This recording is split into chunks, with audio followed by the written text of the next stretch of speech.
Hi everyone, I'm Sandy and welcome back to my channel. What I am doing today is my August wrap up and my July reading plans, which are, we'll say ambitious. Ambitious is a good word for it. Woo! But let's talk about August first, and then I'll go right into September. So in August, I read 9 books, which is actually a little bit low for me. In July, I read 16. I did scale it down intentionally because I knew I was going to be gone for 10 days, and knowing that I was going camping, that I wasn't going to be reading much. I did push a whole bunch into September, and that is part of why September is very ambitious, but I'm very excited about it as well. So we'll talk about that in a moment. Out of the 9 books, which I have written down on a lovely piece of paper today, I have already talked about all but 2 of them. Of the 9, 6 were on my 1001 book countdown. Out of those, 2 were on my 2021 list, and then there was an additional book that I moved off of the 2021 list and put it back in the main queue because I won't be reading it this year, which is The Rebel by Albert Camus. I moved that one off.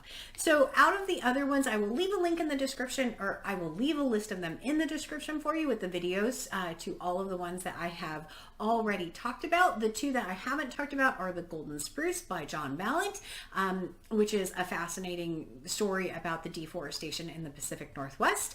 I'm not going to go into a huge amount of detail, otherwise this video will be very long today. But if you like the book Greenwood by Michael Christie, it is absolutely a fascinating read of more of the true story of the deforestation in this area in the Pacific Northwest. Highly recommend it if you're looking for a nonfiction book that covers that topic. It was very good. It was a group read with my coworkers, and out of the group, all of us rated it very highly. So yeah, it was a good one. But I'll put a picture of the book because of course I don't have it because I've already loaned it to someone. Go figure. The second book was actually Sanctuary by William Faulkner. This is part of the Faulkner in August group. There are a number of videos out there talking about this book. It was not my favorite book. I really struggled to read it. There was a very active Voxer group, which unfortunately I could not be as active in.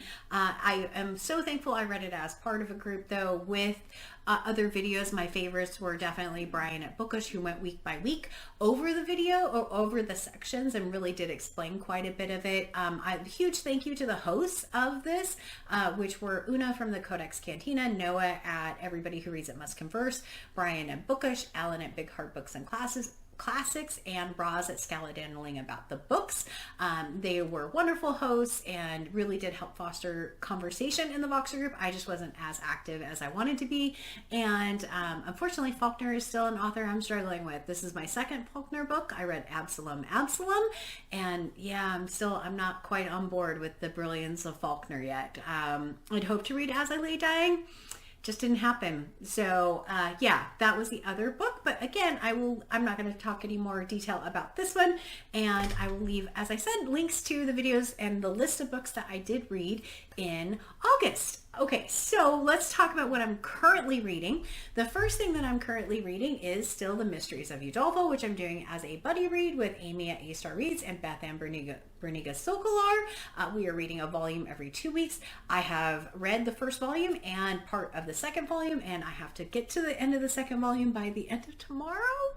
It's gonna be a little rough, but I have until the end of the month to finish reading it, which definitely feels very doable. I am enjoying this book quite a bit.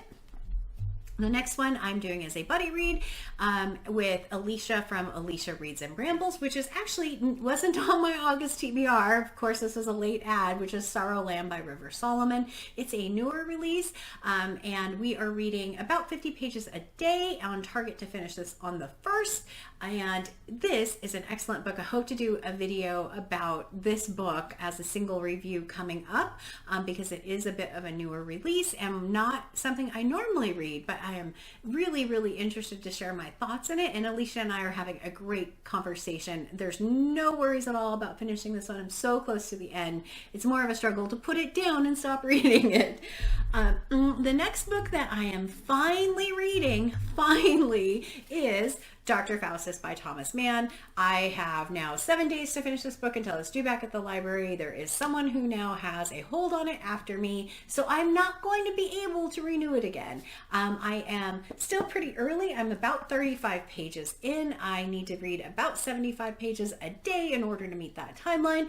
We'll see how it goes. I've mentioned this before, but the font in this book, very, very small, not a lot of paragraph breaks, and it's 500 pages. So I'm doing my best to make it through this one. I really do want to finish this one this month, actually in the next week, so it is at the top of the reading list. But yeah, Thomas Mann, Dr. Faustus, and then the other one that I have to read, or would like to read this week, is actually Humboldt's Gift by Saul Bellow. It is one that I drew in August and haven't gotten to yet. Was supposed to do this as a buddy read, and that is not actually working out right now. She read, I believe, about 30 pages and just said, no, not going to work right now, which I completely understand. I've done tons of reads with this person. Nothing negative against her at all. But this one I do need to pick up. And if I don't read one of these this week, I won't have any content for a 1001 book countdown video this weekend. So we'll see how it goes. Ideally, I would read both of these, but I just don't see how that's going to happen. But that is what I am currently reading. Okay, so what do I have coming up? I'm going to start with the buddy reads that are on the 1001 book countdown. So the first one is The Name of the Rose by Umberto Eco, and I ended up in 2 groups for the same book, which I am super excited about. The first one was with Larry from Larry Has Opinions, and Rachel is reading Bob the Bookerer and KatDLF. All of us are in the same one. I have a piece of hair in my face driving me crazy. The second group is on Voxer and is with Summer over at Cozy Reading with Quaker Cats.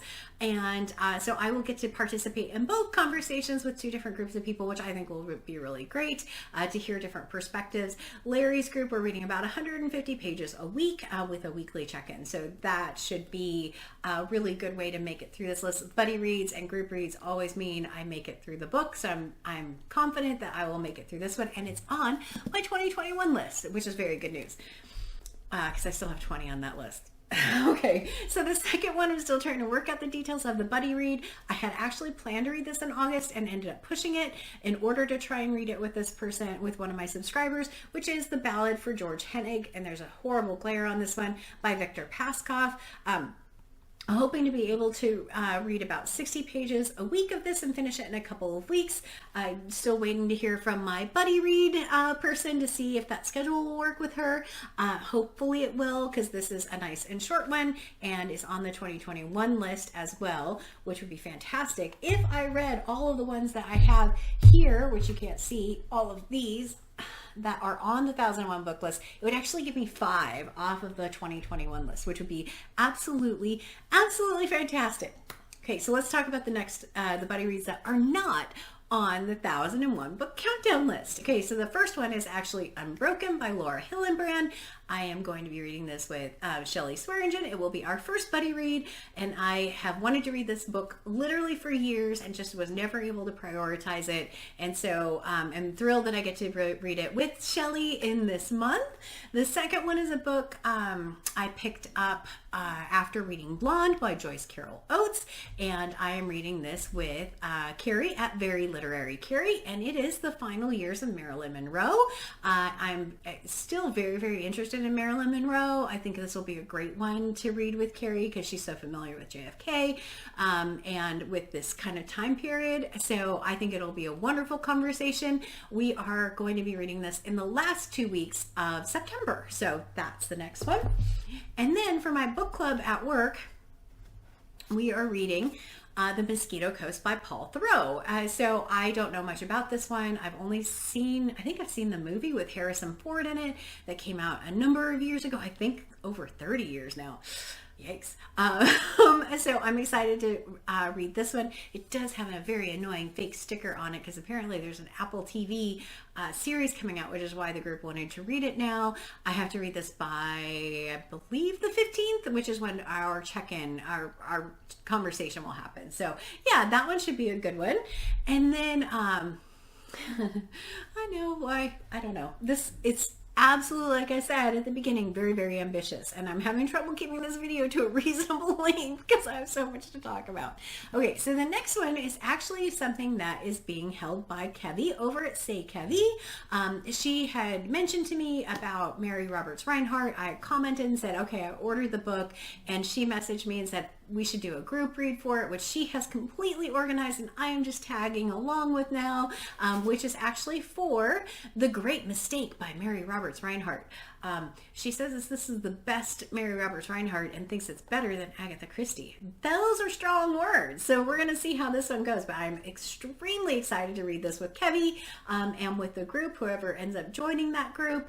She has a whole bunch of stuff linked on Goodreads for it, and I will leave a link to her announcement video for it, so if you want to join the group, I think it does start actually on the 1st, but that's that one. What's really interesting about this is I'm actually also joining Christyfest this month, which is hosted by Juliet the Hungry Bookworm, and their pick is Mrs. McGinty's Dead. So I will get to read both of these at the same time and kind of be able to compare a Christie novel with a Reinhardt novel and see what I think of the two. So that should be a really fun experiment. This one I believe is in the 2nd week if I read the schedule correctly, and this one I think starts pretty early. So I have those two.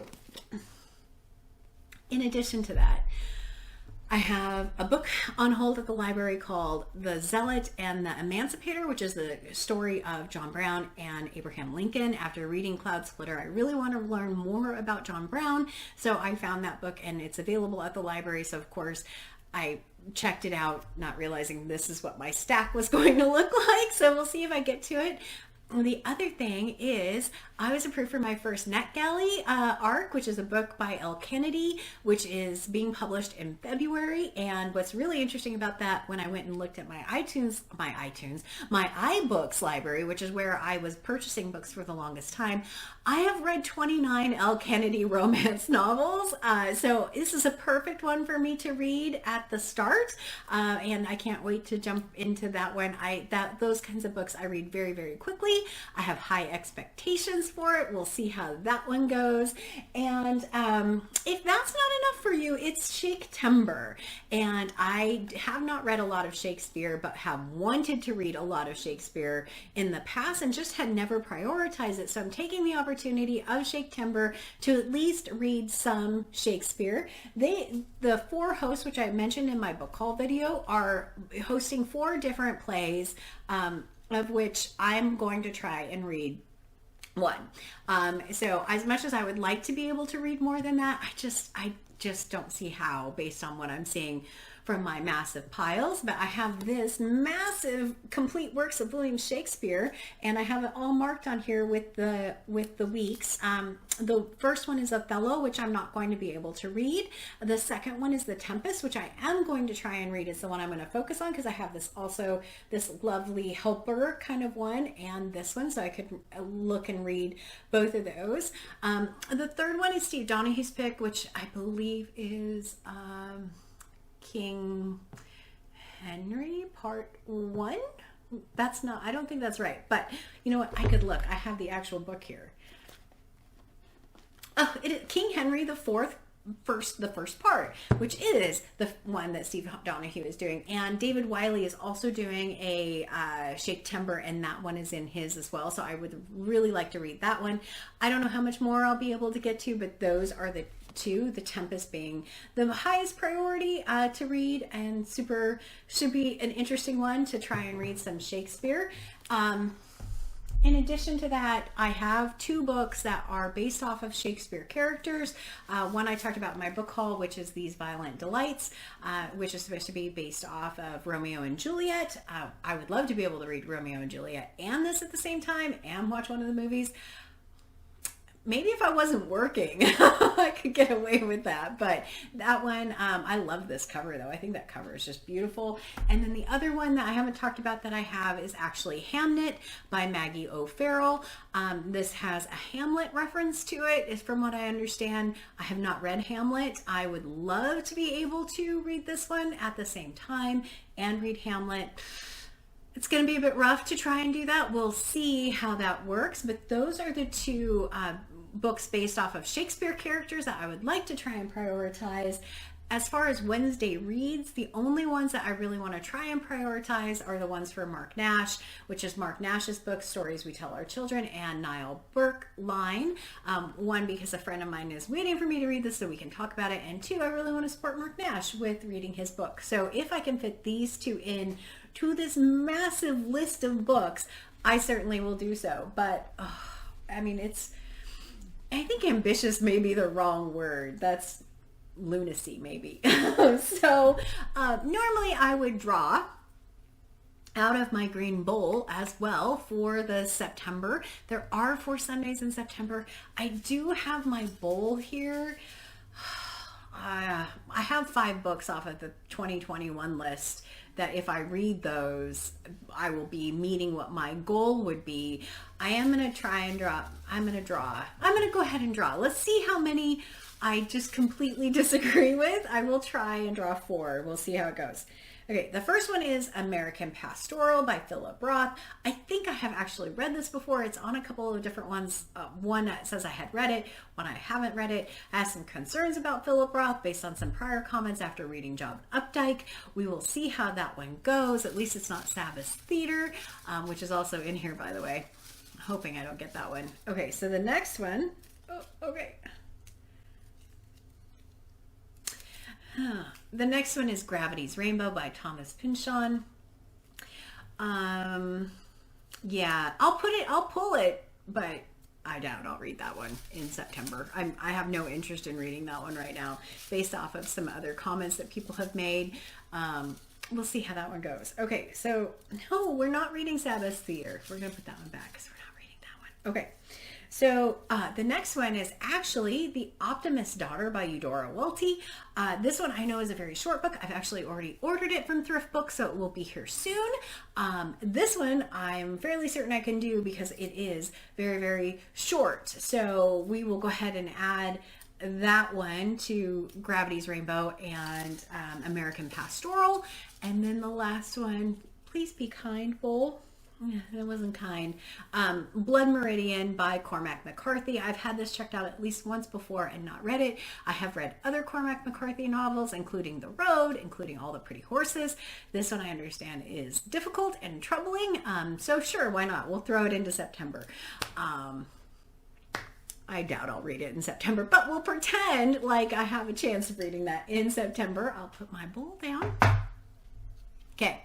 And that is the overly ambitious September reading plans. The things that I am confident that I will be able to do are the ones that I'm doing as buddy reads or group reads, because those are the ones I tend to move forward or move up. The NetGalley arc, I probably will make sure I get to. Some of the other ones, like the 4 I just drew, I don't know how likely I will be. If there's one of those 4 that you're super interested in and you'd like to read with me, please let me know. I'd be happy to. They were Blood Meridian by Cormac McCarthy, American Pastoral by Philip Roth, The Optimist's Daughter by Eudora Welty, and Gravity's Rainbow by Thomas Pynchon. If any of those appeal to you, please let me know. I'd love to read them with you. It may not happen in September, but we can figure out a time that it might work. And upcoming, I will try and do a video of all of the 2021 books that I have left to read this year.